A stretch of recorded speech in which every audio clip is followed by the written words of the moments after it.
الخير على السادة المشاهدين تابعوني من على اليوتيوب. أسعد الله مساءكم.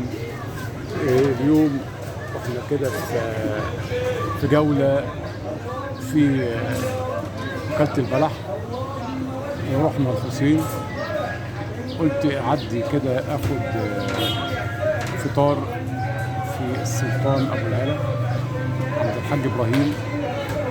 الراجل ده أنا دائما لما باجي عنده وبقول للناس كل سنة وانتم طيبين.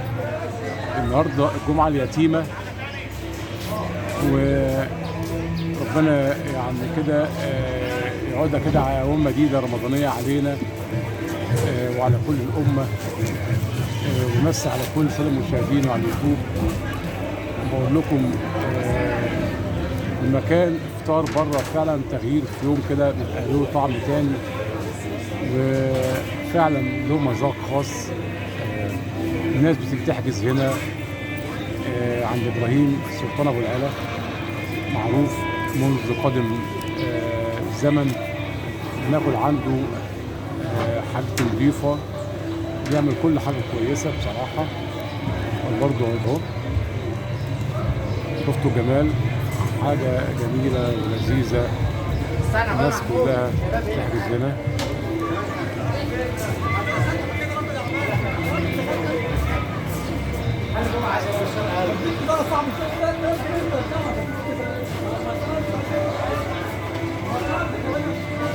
رمضاني جميل قوي قوي حقيقي. بقول للناس تاني مرة كل عام وأنتم بخير، بمناسبة عيد الفطر مبارك إن شاء الله. الجمعة الجاية، احنا النهارده كانت الجمعة اليتيمة. الواحد بجد شهر جميل عدى، كان فعلا كزيون جميل، كان مضمون مكسبه وربحه 100%. الواحد ممكن يخش كزيون اللي هو بتاع التجارة العادية، اللي هي الواحد بيشتغل في السوق، يعني ممكن يخش كزيون، ممكن يكسب ممكن يخسر. فأما الكزيون اللي هو الرباني بتاع شهر رمضان دوت، كزيون مضمون 100%. ربحه يعني إن شاء الله بيتقبل منا ومنكم الصيام والزكاة والركوع والتراويح وكل حاجة، تقبلها منا ومنكم جميعا. فديت فعلا الواحد زعلان ان الشهر فعلا مر سريع قوي قوي قوي. شهر الكرم بجد، شهر الرحمات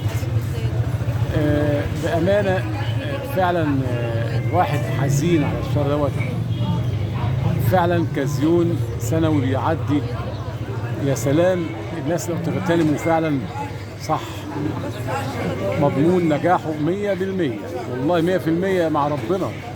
تجارة رابحة لا تبور. ان شاء الله ربنا كده يا رب كده يعني يتغمزنا برحمته ويبلغنا ليلة القدر لينا جميعا يا رب كده. التمسوه الوتر الاخير ان شاء الله، تقبل منا ومنكم. واعود بيكم تاني برضو. الناس اهي داخلين على ابراهيم عشان يحجزوا ويفطروا، عشان الناس مش تروح بيوتها، عشان بيشتروا حاجات من الوكالة. الوكالة أنا كنت في العتبة وجيت الوكالة، بجد الناس زحمة رهيبة جدا جدا. كل سنة طيبين. ناس فعلا احتفالية جميلة قوي بالعيد. الناس بتفطر والناس بتمشوا، حاجة جميلة قوي قوي. يا ريت الناس تعمل كده جو، يعني ياخدوا أولادهم يوم جو في رمضان خارجي فعلا له طعم ومذاق خاص بأمانة. يعني رغم إن في خسارة ليا كبيرة قوي قوي قوي، يعني خسارة كبيرة ليا يعني. قصدك ايه يا حبيبي؟ الأولاد طبعا ملابس العيد بقى، كل سنة طيبين. وعايز اقول حاجه لربات البيوت بجد، يعني انا عايز في ملحوظه اقولها لربات البيوت. حاولوا بقدر الامكان اثناء الزوجه بتبقى ليها طلب ملح وده حقها يعني، بس تحاول تختار الوقت اللي هو ممكن تتكلم فيه مع جوزها، اذا كانت عايزه اي حاجه، اذا كانت عايزه مثلا كحك، اذا كانت عايزه لها طلبات ملابس عيد لاولادها او لاي حاجه.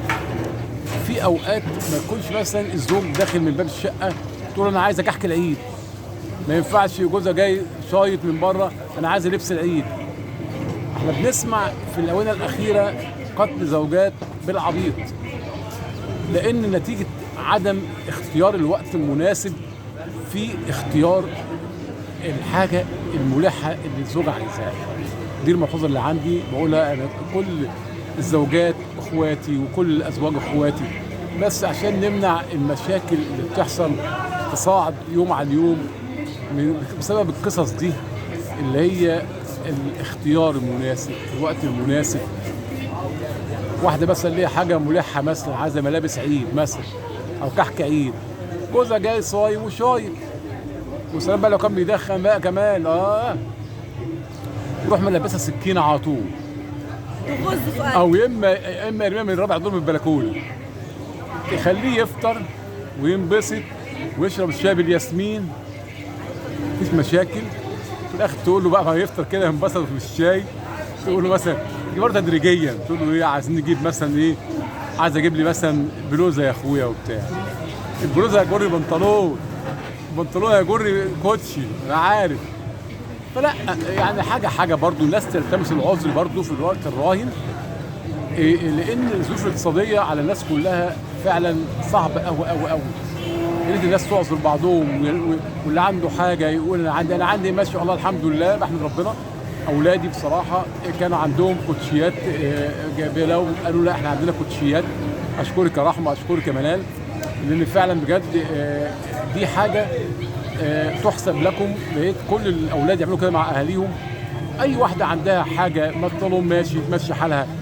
الظروف الصعبه ديت يعني برضه مش هنقضيها احنا اكل وشرب، يعني مش هنقضيها ملابس وخلاص، برضه اكل وشرب، وفي يعني برضه كاهل الاسره لما يحس ان فعلا بنته او ابنه بنت تتعاون معاه، تقول انا عندي مثلا كوتشي شالت عن كتفه حاجه، دي جميله، في تعاون، في روح. لان هيجيب منين؟ اب الاسره هيجيب منين؟ يعني مثلا انا ما اظنش ان واحد ممكن يستلف عشان يروح يجيب لبس لعياله، مش ينفع. ونبقى صوت طيبين وعيد سعيد علينا وعليكم جميل ان شاء الله. نراكم حلقه ثانيه، الى اللقاء.